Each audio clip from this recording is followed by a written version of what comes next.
They call themselves First Amendment Auditors. First Amendment Auditors. First Amendment Audits. I'm gunning for your job. Please remove these cameras off my face. Theft. That's theft. Hey, what you got?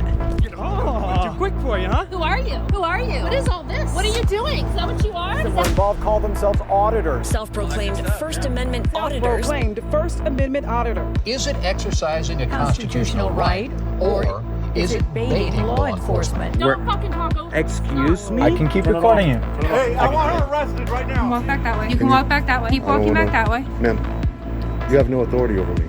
Okay? Let's cut to the chase. I know the law better than you do. And I'm not putting my camera away.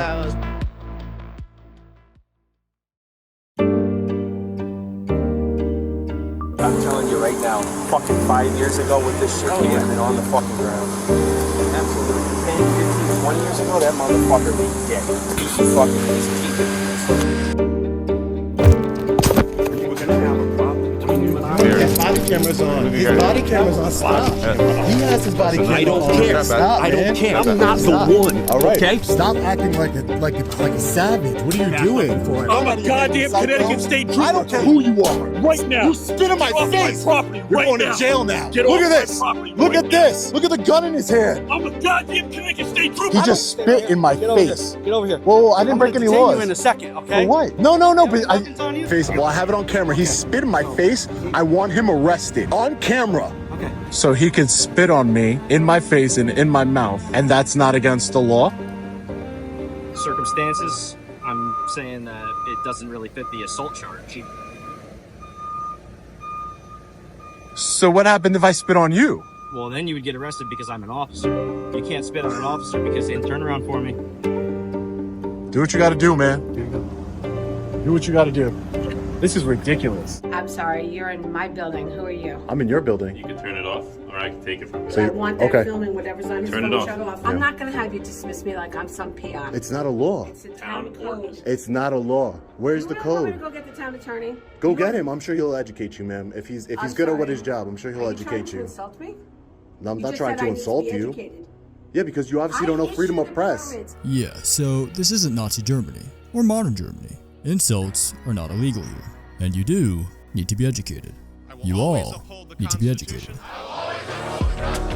And the community I serve. So help me God.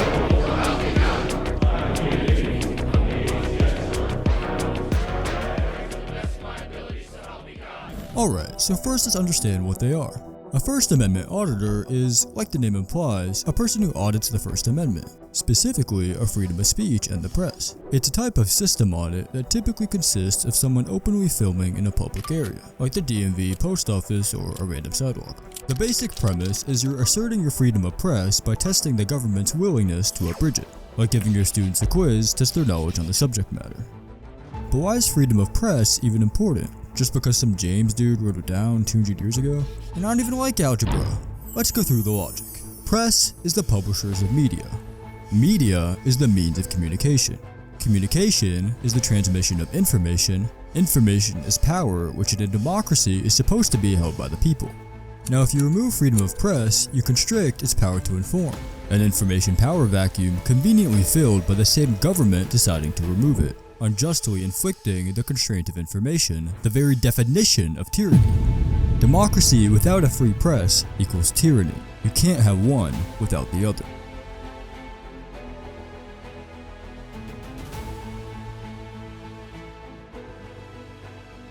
Alright, CNN can stay.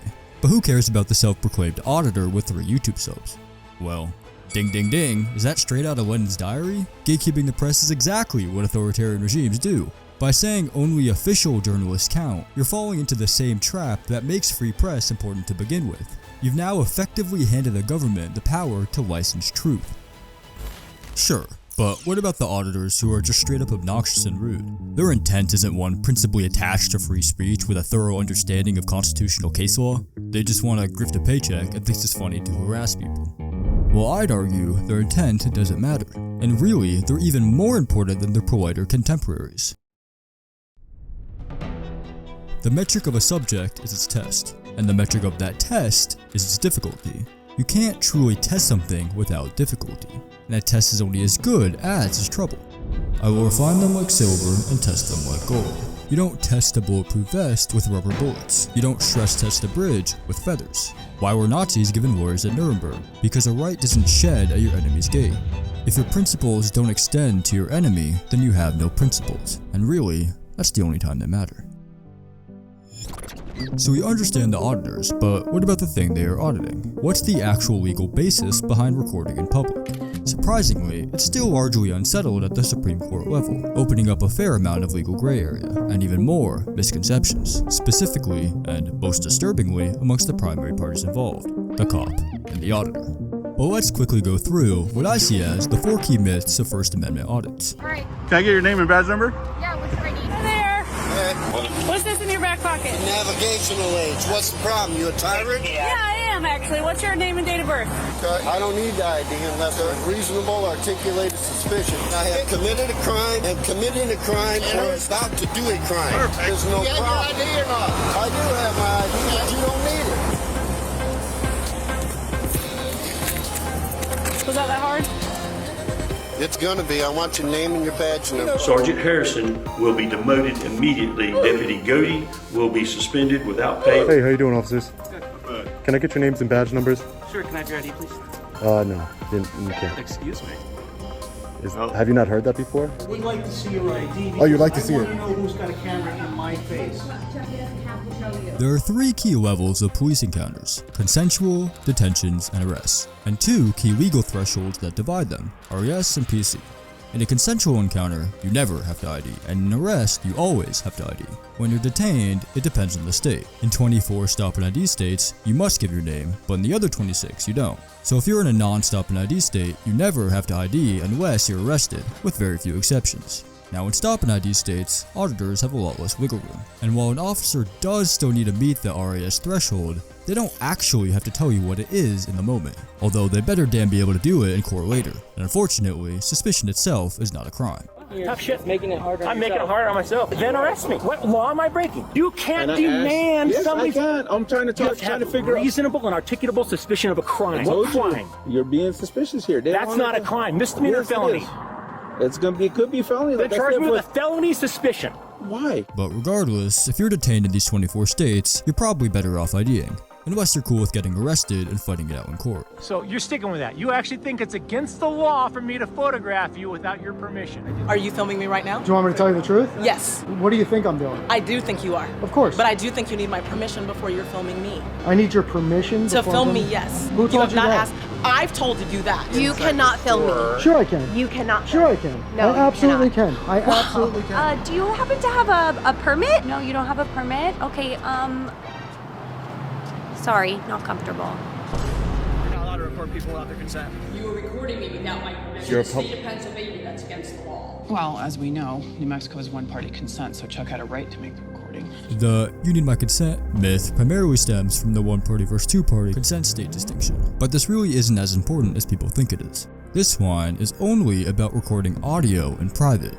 In public, recording video and audio is legal in all 50 states. In private, recording video is also legal in all 50 states. However, in private specifically, audio recording requires consent from all parties in just these 11 states. Some people also think this because some YouTubers blur faces or ask permission, but this is only due to YouTube's specific TOS policy. Is what they call poster 7. First things first, let's see if they have poster 7. And I refer them to poster 7. But it says right there. If they read their poster 7, it clearly states that I'm allowed. Take a look at the poster 7 that allows me to do this. So they do have it posted here, the rules and regulations, aka poster 7, where it says that photographs for news purposes may be taken in entrances, foyers, lobbies, etc.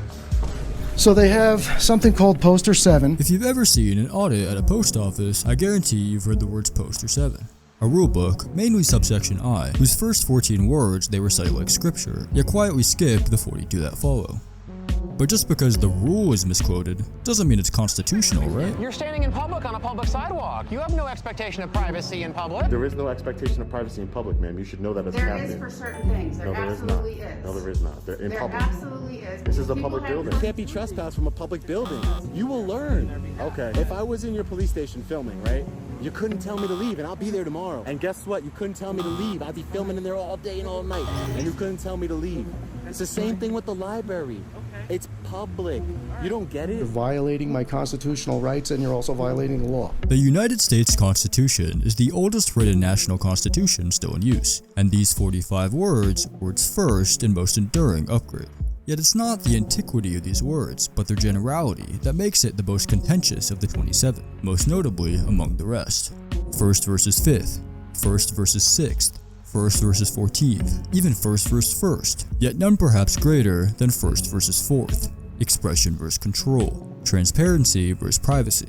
And here lies the fundamental tension of First Amendment audits. How do you balance our right to record government officials with their right to privacy?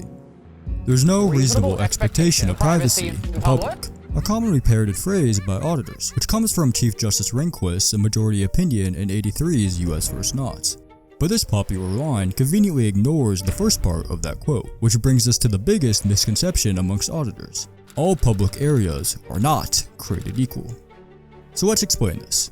There are three different types of public spaces, or forums: traditional or designated, limited, and non-public. In traditional forums, the right to record government officials firmly favors auditors, with 8 of 13 circuit courts explicitly setting binding precedent on the issue. So if you're outside filming on a public sidewalk or park, the law is almost certainly on your side.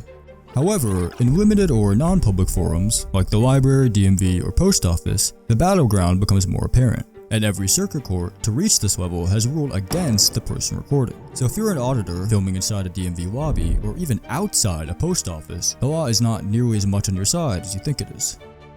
In my last video, I briefly hinted at my biggest issue with the current US laws, the loophole most commonly exploited by police, giving them a catch-all excuse to arrest auditors or anyone who looks at them the wrong way. Here's the deal. You're being disorderly. I'm not being. Yes, you are. You can't chase people off a public sidewalk for no reason. It's not the way it works. Okay. So are you refusing to provide your name? Do I have a lawful reason to give you my name? I told you. Do you suspect me of a crime? Yeah. What crime do you suspect me of? Disorderly conduct. Disorderly conduct. I mean, the words themselves are a semantic nightmare. Oh no, don't behave out of order. But let's take a closer look. For centuries, our judicial branch has debated the balance between free speech and public order. Where is that line between raising your voice in public and blocking ambulances for climate change? Well, it turns out the Supreme Court solution is actually pretty good. In 1989's Ward v. Rock ruling, they established the TPM, or Time, Place, Manner Doctrine, which, to summarize, means the government can regulate a speech's when, where, and how, but not its what or why. And that when, where, how TPM restriction can only be valid when it's A. content neutral, B. serves a significant government interest, C. narrowly tailored, and D. allows for ample alternative channels. So for example, no loud speech inside libraries will be valid, but no flipping off cops or no pride flags in your church will be invalid. And going back to our forums, the level of scrutiny the TPM test must withstand is directly attached to the forum type in which the speech occurs. The doctrine's basis is on the back of decades of other SCOTUS rulings, like 71's Cohen v. California, when Paul Cohen wore a fuck the draft jacket inside a LA courthouse, where he was arrested and convicted for breach of the peace. The conviction made it all the way up to the Supreme Court, where they ultimately overturned the conviction, famously saying, "One man's vulgarity is another's lyric." This was later reinforced by 72's Wilson, where a Vietnam protester directly told an officer, "White son of a bitch, I'll kill you," and 74 Lewis, who also cursed out an officer. Both were convicted under a subset of DC, and both were overturned by SCOTUS and had their statutes struck down. This is all to say, I could say the most offensive, vulgar, abusive, or opprobrious words imaginable, and it'd still not constitutionally qualify as disorderly conduct as long as it doesn't meet Brandenburg, true threats, or the extremely cringe fighting words, because content neutral doesn't only apply to politics but vulgarity as well.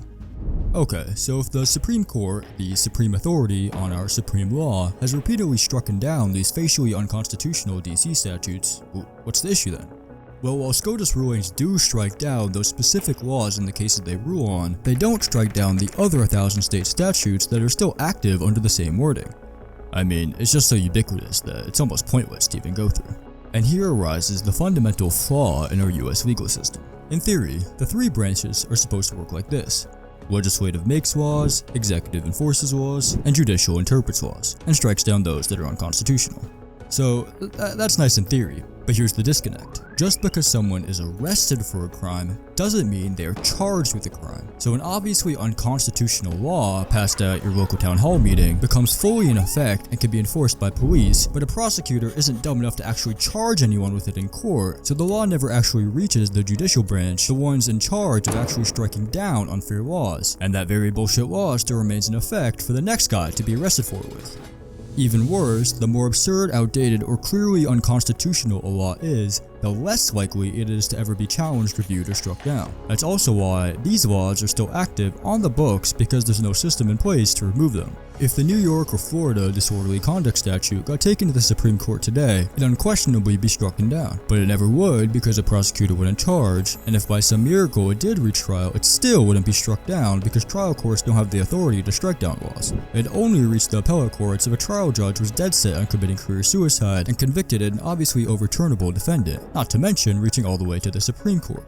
So while the SCOTUS rulings do protect you in court when being charged under unconstitutional law, they rarely protect you from being arrested in the first place, which allows police to habitually abuse technically on-the-book laws to make arrests as punishment and are then shielded by qualified immunity. Now, for you smart people, you might know that QI can be lost if an officer violates a clearly established constitutional right. But if you know this, you also know just how ridiculously high this bar is. For example, in 2019, Fresno cops stole $225,000 during a search warrant execution, but were still granted QI since there was no clearly established precedent saying stealing from a suspect during a warrant violates the Constitution, or when Michael Vickers accidentally shot a 10-year-old boy while intentionally trying to shoot his pet dog.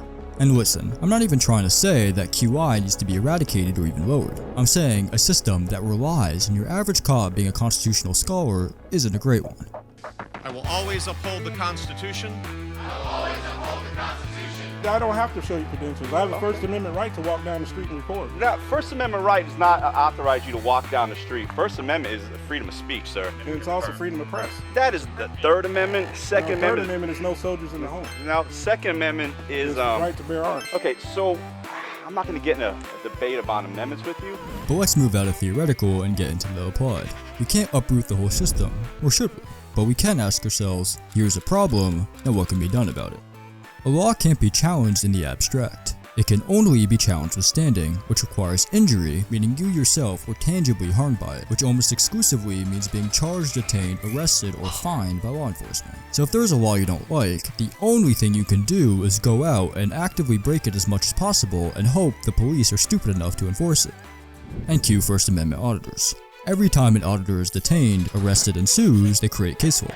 Case law becomes precedent, and precedent becomes legal armor for the next person. Yes or no? Are you refusing to ID yourself or not? Once again, what crime have I committed? Very suspiciously with a video camera, in light of what's going on. Are you familiar with Texas Penal Code 38.02? Answer my question. I get to answer the questions here. It's my investigation, not yours. I'm not going to ID myself. Okay. All right. Let's go. Wait, what are you doing? Let go. What are you doing? Put your hand behind your back. What happens when you refuse to ID yourself? You're kidding, right? Nope. This isn't imaginary either. 1A auditors have directly affected several substantive wins at the federal circuit level, 8 of which now have binding precedent squarely on the auditor's side. For reference, out of all the political and cultural capital BLM has accrued in the past decade, they have but 1 substantive win at this level, and even that was more of a free speech win. People dislike auditors because they are naturally wary of being recorded. Consciously or subconsciously, they understand the power video holds. Yet it's that power that's precisely why the right to do so is so important. The United States Constitution explicitly says, everyone shall be guaranteed freedom of thought and speech. The freedom of the mass media shall be guaranteed. Censorship shall be prohibited. No wait, that would be the Russian Constitution, the same country where it's illegal to call the Russo-Ukrainian war a war. A promise is only as good as its keeping. A law is only as good as its enforcement. If you have $1 million but weren't allowed to spend it, how much do you really have? If a constitution ensures free speech, but you get locked up for speaking, how much freedom do you really have?